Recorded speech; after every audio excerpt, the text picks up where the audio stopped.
Hello, ladies and gentlemen. This is Bossing Unlimited once again, and today we're going to be talking about the fight between Anthony Cacace and Josh Warrington. He's in the lightweight division, super featherweight division. Sorry, and we're going to be talking about the titles. Usually would have been IBF and the IBO title would have been available for them in this fight, but information reaching us shows that the IBF is not in contention, because of some issues with the weight and the rehydration class. And what is available in this title is IBO title. Cacace, let us start with Cacace first. Cacace is on the high, he's confident, he's got momentum at the moment from winning the IBF title at the age of 35, sorry. He's had 22 fights, only one blemish in his account, and he's got 8 KOs. On the other hand, Josh Warrington is 33 years, he's had 31 fights, he's won 8 by knockout and lost 3. And he's 5 foot 7. His reach advantage is 67 inches. Whereas Anthony Cacace is long, he's 5 foot 10, and he had a reach advantage as well.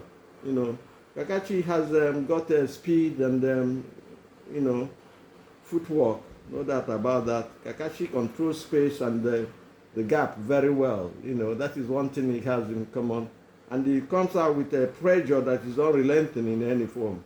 He keeps attacking, he keeps coming in. He's a master of creating space, and he controls the space with his jab, with long reach, and then comes in with attacks. He fights on the front foot, he fights on the back foot. He's a thorough boxer. Josh Warrington is known to us all over the years. He's been a champion, twice champion in featherweight division. He's had wars with Shelby and Phantom, in which he came out victorious. He's a good boxer, but over the years, we've seen with all these wars, we're asking the question, as his punch resistance decreased or diminished? We do not know, because in his last fight, he was leading Oscar boss, and suddenly one haymaker changed the whole fight, and he never recovered. So that's why we're asking questions, whether his punch resistance is still there or not. Question is still, has he still got it? Shelby, we're talking about Shelby. We're talking about Warrington. Sorry. Warrington, has he still got the technique that made him the world champion and made him popular? Well, having said that, we have to say that he hasn't got. He's not a concussive fighter. The punches are, his work rate is what is very important. And the same with Anthony Cacace, his work rate is above average. We've seen him, he never tires, he's got a big engine and the correct engine. Whether this is going to affect Warrington, we don't know yet. Warrington has got more experience, boxer, not a concussive fighter. He comes in with the pressure. These two pressures are going to match. Warrington can fight on the back foot, he has experience all over the place. But what we doubt is his heart at this level and his punch resistance. We doubt it, to be honest with you. Has he still got it? We will see on Saturday, which is tomorrow. We're going to talk about the keys to victory here, and we're going to talk about it in no particular order. The timing and accuracy is very important, and whoever times his opponent very well wins this fight. And accuracy of punches, and the footwork and the work rate, both of them will come on the front foot, they can come on the fight on the back foot. Whoever suppresses or subdues the other carries the day, no doubt about that in my mind. Cacace, we've seen in his last fight what he did. He's at 35, one would have said he's over the hill.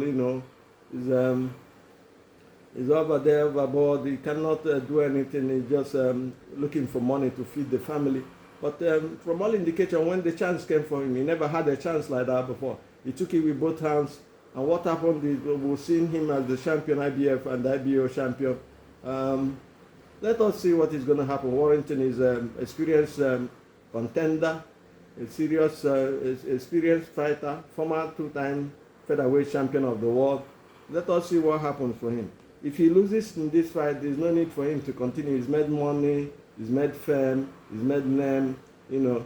So if he loses here, no grudges, you know, you go back to he's still young anyway, because at this point in time, 33 should be towards his peak of his career, but it's not like that in boxing. The wear and tear that you take from the boxing, you know, is something that matters. How many fights have we had? What wars have you been into? That is why we see Canelo today. Canelo just keeps some fights, you know, try to select the fights he fights, because having over 60 fights, you know, is not a joke. The wear and tear, the battles he had with Golovkin and so many of the people, Jacobs and so many of the people, is bearing his tolls on his body, and for that he has to select.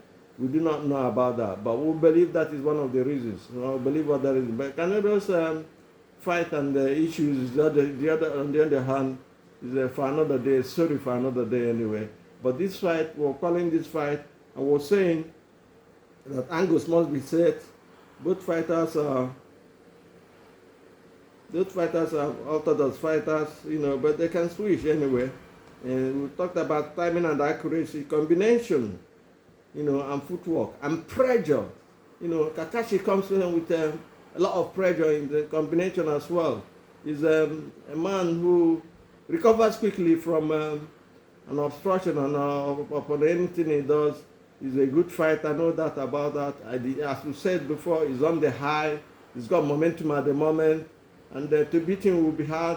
And Chevy has had layoffs, you know. So this is where we're talking about the engine. Chevy's engine is not that you know, as it should be, and he's been out for a while. The rustiness of it is going to affect him towards the end of the fight. So that is why we'll say Cacace carries the day. Cacace wins this fight by TKO or KO before the end of the 10th round. That is our prediction. We do not have more to say, but what we're going to tell you today is please subscribe to our channel to make the channel grow, and make comments, and they will answer your questions. And also press the like button. You never know, we need it